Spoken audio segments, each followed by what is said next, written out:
Welcome to my show, Searching for Integrity. My name really is John Smith, and I'm searching for people with integrity. Why? Because our country suffers from IDD, Integrity Deficit Disorder. We have as our guest today Dr. Gregory Hammer. Was that Gregory or Greg? Either, yes. Greg works. Okay, good. Who is the author? He is the author of Gain Without Pain, Your Happiness Handbook for Healthcare Professional. Greg Hammer, MD. Are you there? Yes, you're here. I can see you. I'm going to begin with a number of things. There's a lot here to digest. You probably know that. And a lot of it is different, quite different. I would think that, first of all, I would talk to you about GAIN, and it's an acronym. Maybe you could elaborate on that for us. Sure. Well, good morning, John. Pleasure to be with you. GAIN is an acronym for what I think are the 4 pillars of happiness. They are gratitude, acceptance, intention, and non-judgment. So that forms the basis of my own practice and that which I teach and write about. Mm-hmm. Mm-hmm. I noticed that without pain as a toolbox for professionals of all industries, including physicians, I assume it's helpful. You've got a bestseller here. That's usually an indication.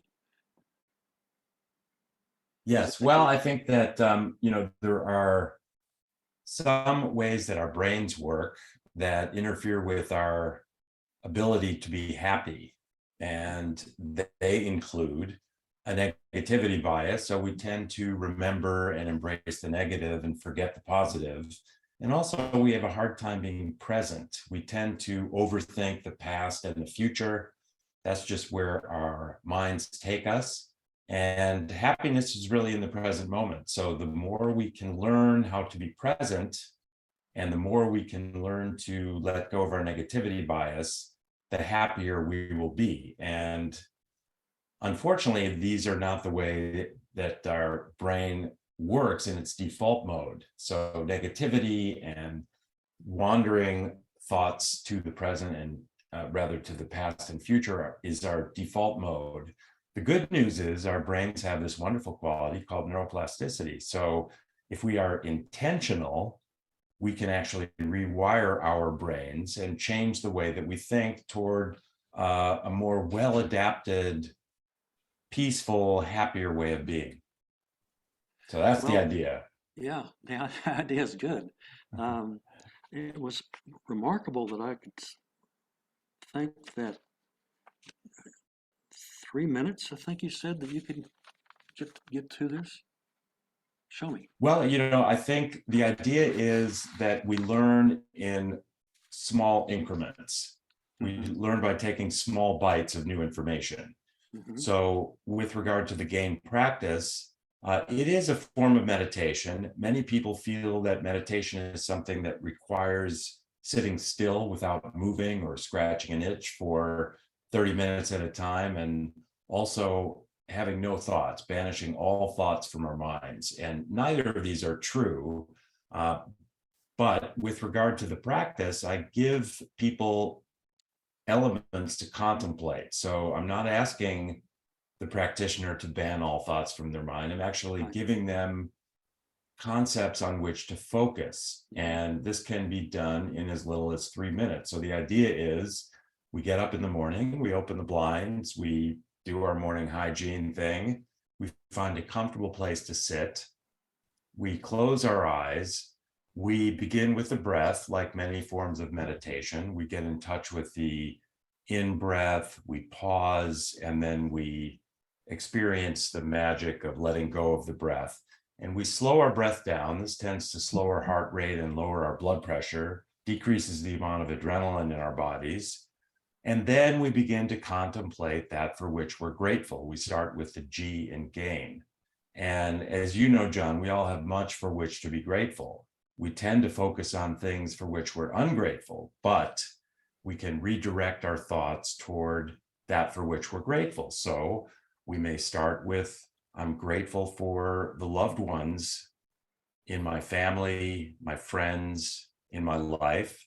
I'm grateful for my health, my relative wealth, living in a safe place. I'm grateful for this breath. Many of us have had near miss, almost accidents, if you will, that may have injured us or killed us, or we may have had serious medical issues that we have overcome in part or full. So we are grateful for the health that we have.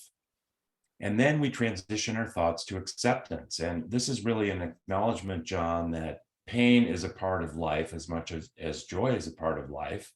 And we can't just resist that. And resistance means trying not to think about our uncomfortable thoughts. When it comes to others, perhaps who we think may have treated us poorly, depersonalizing them. There are a lot of ways to resist that which is uncomfortable or painful. But in the gain practice, when we get to the A in gain, we actually sit while our eyes are closed, we're breathing consciously, slowly.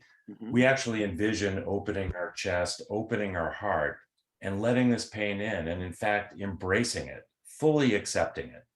And by doing this, there's no separation between what we see as ourself and this pain. And when we ask ourselves the question, can I live with this pain forever? Eventually the answer will be yes. And then we transition to the I in gain, which is intention. So we start with as little as 5 seconds of just letting our attention abide in our physical sensations. We may hear a plane flying by in the distance.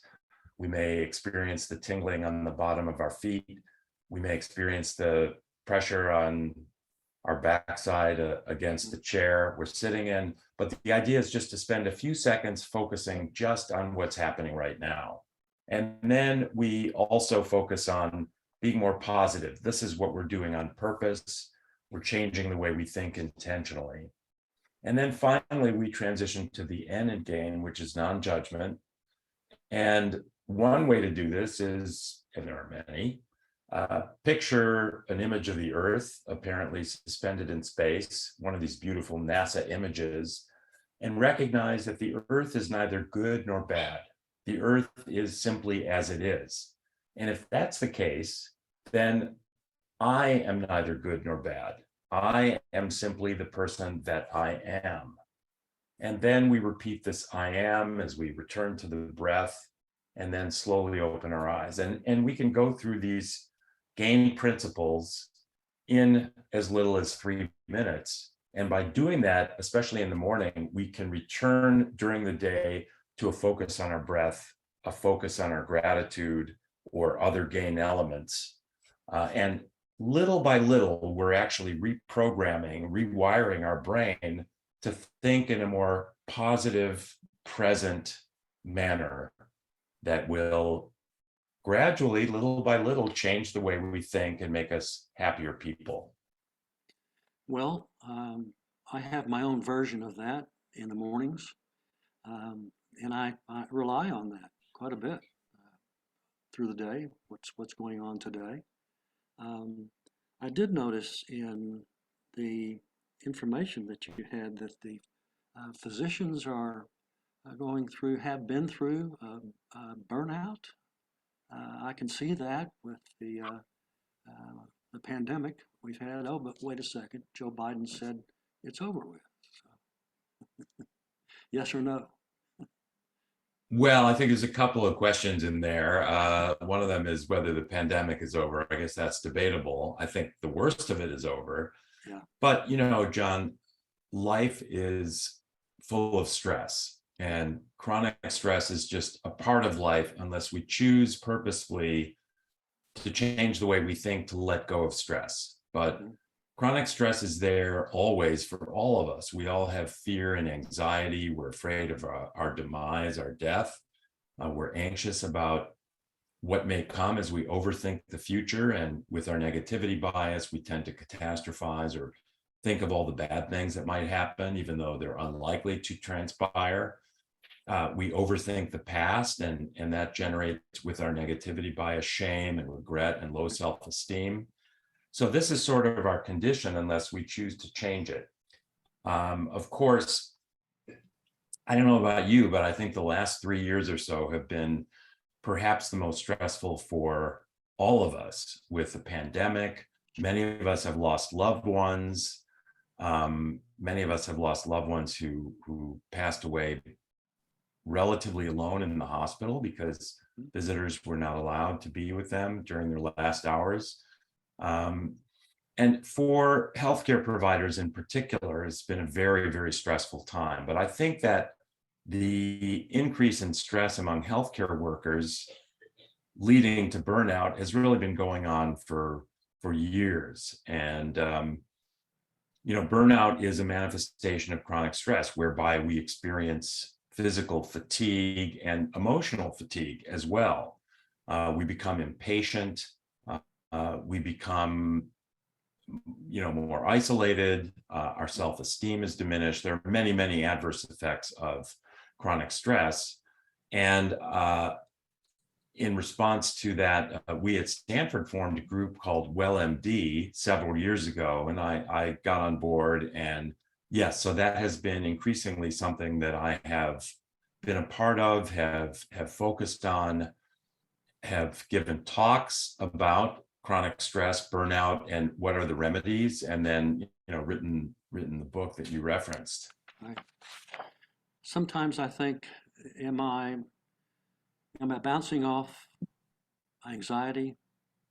Am I now bouncing off of depression? Where do I fall in this? It's just, to me, it could be anywhere. But to have to think about it, you need somebody to talk to. That's absolutely have to do that.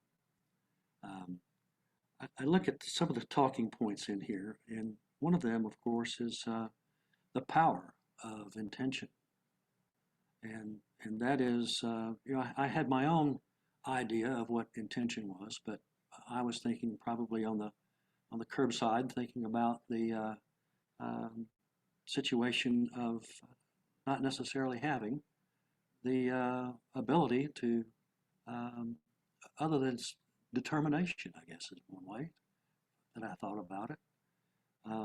Is there some more talking points about that particular one, power of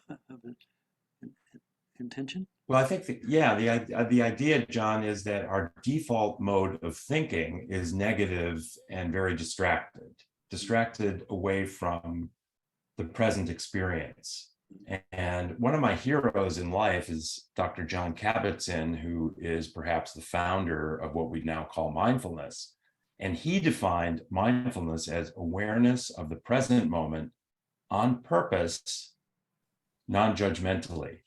And so the idea with intention is that we have to be purposeful about orienting and reorienting the way we think. And if we are not, then we slip into our default mode of being very negative and very distracted, unable to really fully appreciate the present moment. And the present moment is where happiness lives. If we think about all of the times that we've been happy or happiest, we are not concerned about yesterday or tomorrow. We're walking through the forest.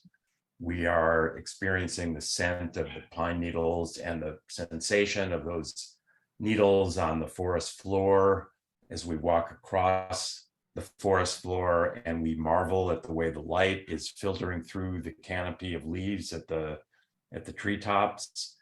And we're not then worried about something we said yesterday or the list of things we have to do tomorrow. We are right there, right then, and therefore we are happy. And this can be also experienced sharing intimacy with a partner, connecting with a good friend, laughing uncontrollably at a joke together.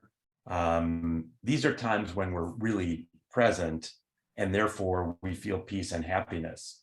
So the idea is that we have to be intentional if we're going to increase the times in which we are truly aware of the present moment where happiness resides. And the good news is we all have the capability of doing so.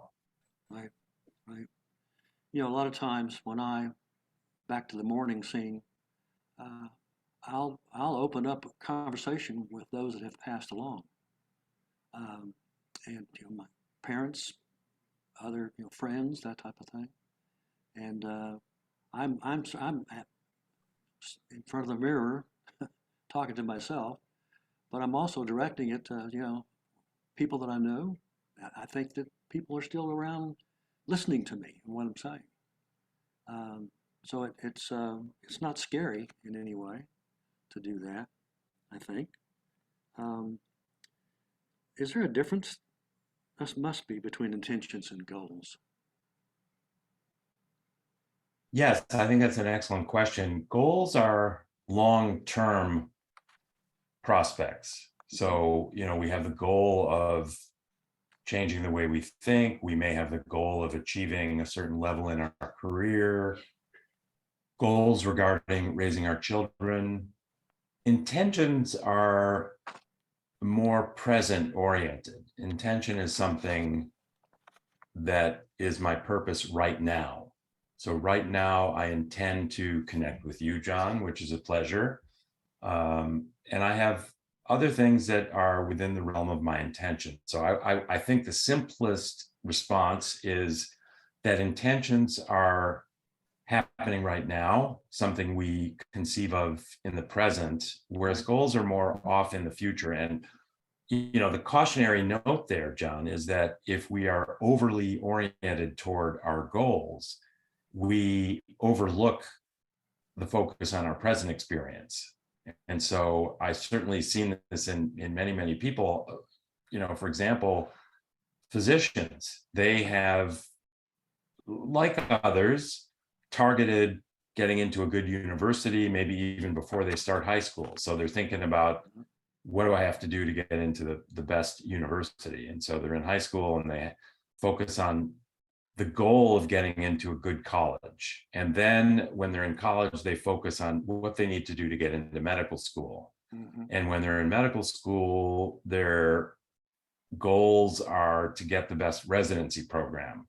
And from residency, perhaps to a good fellowship program. And thereafter, to get into a good practice, whether it's a private practice or academic practice. And so the mind, the brain has now developed all these circuits that involve long-term goals. And meanwhile, those individuals are at risk for having ignored experiencing the fullness of the present moment. And so that's why I think people who are overly goal-oriented are often really never happy, because they're deferring or believing that they're deferring their happiness for some future time. And in that case, all too often, unfortunately, that future time never comes into fruition. Right. So we really need to be intentional about experiencing the present moment. And that's what the game practice is all about. Mm-hmm. I think goals are fine as long as they don't dissuade us from also focusing on the present. Well, I guess I can say I've been there, done that. Um, and you find yourself in a situation. What about practicing judgment? Well, judgment is something that is part of our default mode of thinking. We're constantly analyzing everything in our environment, everything that we see, feel, taste, hear, and we tend to categorize everything as good or bad, or too much of this, not enough of that. And these judgments may actually be deleterious. We spend a lot of mental energy judging And again, because of our negativity bias, we often judge things negatively. So all of us have been involved in conversations where we or others with whom we're speaking bring up another person who's generally not present at the moment and Right. do so in a negative manner. Oh, that person is unkind. That person is too greedy. That person is a narcissist. And, these judgments don't really do us any good. When we judge that which is around us, we fail to see things as they truly are. And I think it's really important to make the distinction between discerning and judging. So we need to discern. For example, like you probably, I'm drawn to others who are optimistic, who are present minded, who are kind, who are generous, who are non judgmental. And we need to discern between those people that we prefer to spend our time with and those people that we may not prefer to spend our time with. So I'd rather have a cup of coffee with John than Martha, because Martha is just always bad talking other people. That is a discernment, because we have to make decisions. Who am I going to be with? Mm-hmm. And how am I going to spend my time? That's discerning. It doesn't mean we have to judge. We don't have to say that John is good and Martha is bad. And that's the idea. And that's why, and I should add, John, that we are all most harshly judgmental in a negative way of ourselves. So there's a nice cognitive behavioral approach to that self-judgment, which is often negative, which is to pretend we're talking to a good friend. So when I'm feeling very self-judgmental about something I did or didn't do, how would I be if I were talking to a friend who was telling me about that exact experience, about something they said that they're ashamed of, for example? Would I be harshly critical of them, or would I reassure them and say, you're just a person and we're all fallible. We all say things we may regret. So just be reassured you're not alone. We all think and behave that way. And that is just to be human.